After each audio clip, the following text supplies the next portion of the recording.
কয়েকজন লোক টেবিলে বসে সংস্কার করা যায় না। জনগণের ম্যান্ডেট নিয়ে নির্বাচিত সরকারই সংসদে পরিপূর্ণ সংস্কার করবে, এমন মন্তব্য করেছেন বিএনপির স্থায়ী কমিটির সদস্য আমির খসরু মাহমুদ চৌধুরী। দুপুরে রাজধানীর বিএসএমএমইউ-এ এক অনুষ্ঠানে যোগ দিয়ে প্রধান অতিথির বক্তব্যে এসব কথা বলেন তিনি। সালমান খন্দকার সবুজের ছবিতে আশরাফুল ইসলামের রিপোর্ট। মঙ্গলবার দুপুরে রাজধানীর বিএসএমএমইউ-এ বৈষম্য বিরোধী ছাত্র আন্দোলনে আহতদের আর্থিক সহায়তা প্রদান ও আলোচনা সভার আয়োজন করে ডক্টরস অ্যাসোসিয়েশন।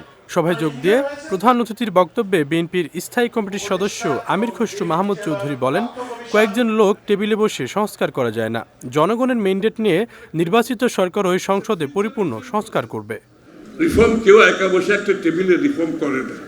এটা গণতান্ত্রিক প্রক্রিয়া, এটা সংসদে হতে হয়, এটার ওনারশিপ থাকতে হয়, রাজনীতিবিদদের মধ্যে জনগণের মধ্যে ওনারশিপ থাকতে হয়। সুতরাং বাংলাদেশের রিফর্ম হবে আগামী দিনে সংসদে, জনগণের ম্যান্ডেট নিয়ে আগামী দিনে রিফর্ম হবে সংসদে।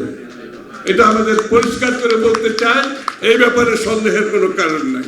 সংস্কার একটি গণতান্ত্রিক প্রক্রিয়া উল্লেখ করে আমির খসরু আরও বলেন, দেশে যেন একদলীয় শাসন ব্যবস্থা থেকে বের হয়ে আসতে পারে, সেই লক্ষ্যেই বিএনপির প্রতিষ্ঠা হয়েছে।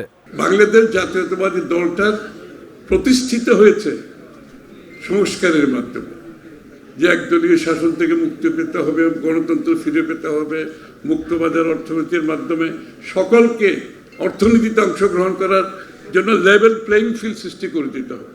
আলোচনা অনুষ্ঠান শেষে জুলাই গণঅভ্যুত্থানে আহতদের সঙ্গে দেখা করে তাদের বিএনপির পক্ষ থেকে আর্থিক সহযোগিতা করেন আমির খসরু মাহমুদ চৌধুরী। আশরাফুল ইসলাম, বিজয় টিভি, ঢাকা।